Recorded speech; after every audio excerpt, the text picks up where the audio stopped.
Class 11 chapter 6 example number 4 है student. इस inequality को हम लोग सोल्व करते हैं। ठीक है स्टूडेंट, आप ध्यान दीजिए। इनइक्वलिटी क्या दे रखा है student? 5 minus 2x divide 3 less than और इक्वल x डिवाइड 6 माइनस 5। ये हमारा इनइक्वलिटी दे रखा है स्टूडेंट। इसको हम लोग कैसे सोल्व करेंगे? तो सबसे पहले स्टूडेंट इसको हम लोग ब्रेक करेंगे, यानी कि 5 डिवाइड 3 लिखेंगे minus 2x divide 3 less than और इक्वल x बाई 6 माइनस 5। यहां तक समझ में आ गया? सिर्फ हम ब्रेक किए हैं। 5 डिवाइड 3 हो जाएगा माइनस 2x डिवाइड 3। ठीक है, इसको एज इट इज मैंने लिख दिया। अब क्या करेंगे स्टूडेंट कि हम x वाले को एक तरफ लिखेंगे और बिना x वाले को एक तरफ लिखेंगे। ठीक है, समझ में आ गया? ये पॉजिटिव में है। ठीक है स्टूडेंट, कहीं भी हम लेकर जाएंगे पॉजिटिव में रहे या नेगेटिव में रहे, हमारा इनइक्वलिटी चेंज नहीं होगा। जब निगेटिव नंबर से मल्टीप्लाई करेंगे और डिवाइड करेंगे तो इनइक्वलिटी का साइन चेंज होगा। ठीक है स्टूडेंट, समझ में आ गया आपको? तो ये माइनस 2x है तो लिखेंगे स्टूडेंट माइनस 2x डिवाइड 3 है तो 3। ये x डिवाइड 6 है स्टूडेंट, इनइक्वलिटी के अंदर आएगा तो माइनस x डिवाइड 6। इसमें क्या किया स्टूडेंट कि हम x वाले को एक तरफ कर दिए हैं, ये एज इट इज रहेगा। ये प्लस में है, अंदर आएगा तो माइनस x बाई 6 हो जाएगा। ठीक है, लेस देन और equal minus 5 as it is रहेगा। ये इनइक्वलिटी के अंदर है, बाहर आएगा तो प्लस में है तो माइनस में हो जाएगा, माइनस 5 डिवाइड 3। यहाँ तक क्लियर है? अब हमें क्या करना होगा स्टूडेंट, ध्यान दीजिए। 3 और 6 का आप एलसीएम लीजिएगा तो कितने होंगे? 6 होंगे। माइनस 2x है तो माइनस 2x लिख दीजिए, इंटू दे दीजिए 3 2 6। माइनस का साइन है तो माइनस का साइन x है तो x इंटू 6 1 6। ठीक है, इतना तो आपको समझ में आ ही रहा है। लेस देन और इक्वल, पता है हर नंबर के नीचे 1 होते हैं तो 1 और 3 का एलसीएम 3 होगा। माइनस 5 है तो माइनस 5 इंटू 1 का टेबल कितने बार पढ़ेंगे कि 3 आएगा तो 1 3 इज 3। माइनस का साइन है, माइनस का साइन 5 है तो 5 इंटू 3 का टेबल कितने बार पढ़ेंगे कि 3 आएगा तो 3 1 3। ये आ गया मेरा। अब हमें क्या करना है स्टूडेंट, ध्यान दीजिए। 2 2 4x है तो x, माइनस का साइन है तो माइनस का साइन, माइनस का साइन है फिर माइनस का sign, x 1 x divide 6 less than और इक्वल 5 3 15। माइनस का साइन है तो माइनस का साइन, यानी कि माइनस 15 होगा। माइनस तो माइनस 5 1 5 डिवाइड 3 है तो 3। ठीक है, बहुत इजी तरीके से मैं बता रहा हूँ। माइनस 4x माइनस x कितने हो जाएंगे? माइनस 5x डिवाइड 6 है तो 6 लेस देन और इक्वल माइनस 15 और माइनस 5 माइनस 20 डिवाइड 3। यहाँ तक क्लियर हो गया? तो इस 6 को हटाना है और इस 3 को हमें हटाना होगा। दोनों तरफ हमें ये दे रखा है 6 और 3, तो इन दोनों को हटाने के लिए हमें क्या करना पड़ेगा? कौन ऐसा नंबर है जो 6 भी हट जाए और 3 भी हट जाए?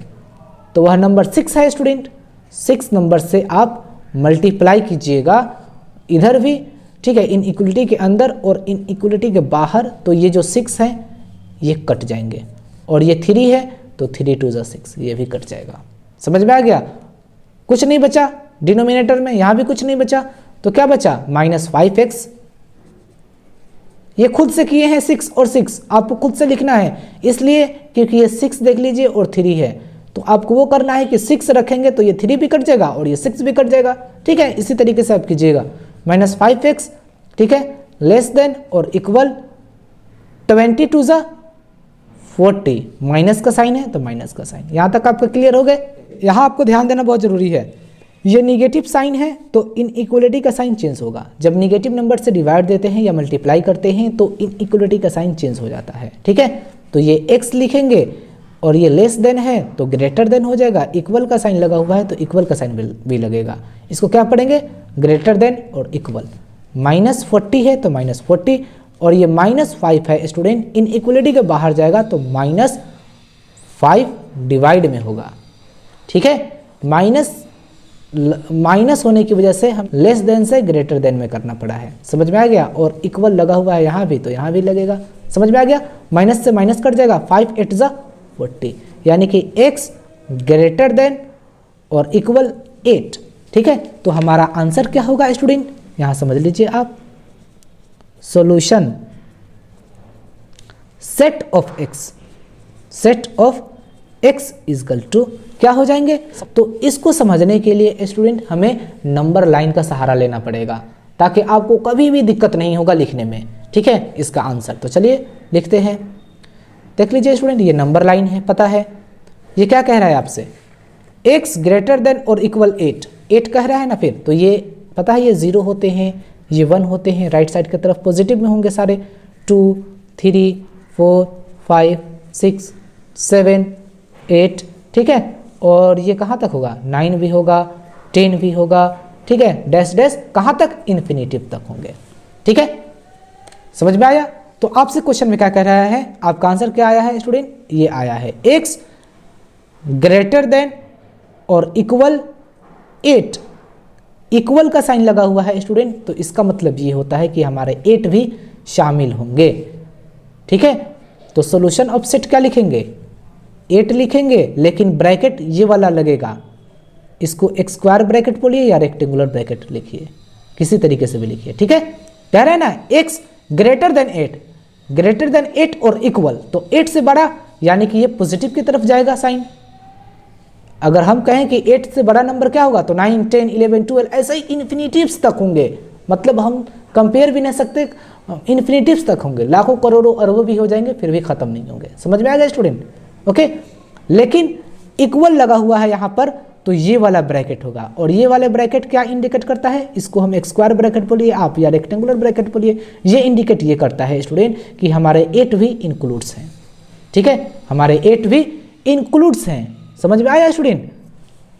लेकिन x का वैल्यू x ग्रेटर देन 8 यानी कि 8 से बड़ा है, तो कहाँ तक बड़ा है ये तो बताया नहीं गया है, तो आपको इन्फिनिटिव भी लिखना होगा, ठीक है, इन्फिनिटिव भी लिखना होगा।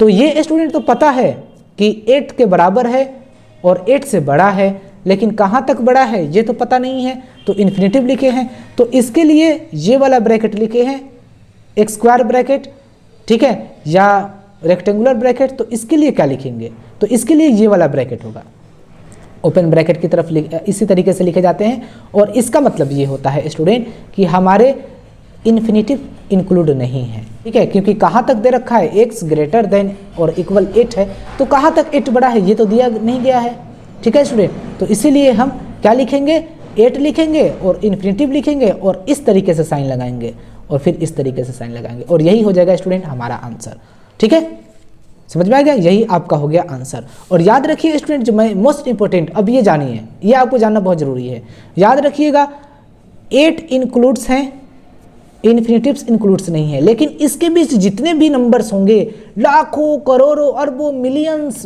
बहुत अलॉट ऑफ नंबर्स होंगे, इतना कि हम बता भी नहीं सकते, क्योंकि इन्फिनिटिव होते हैं तो बता भी नहीं सकते, वह सारे नंबर्स इंक्लूड होंगे, इसके बीच में बहुत सारे नंबर हैं, ठीक है, समझ में आ गया।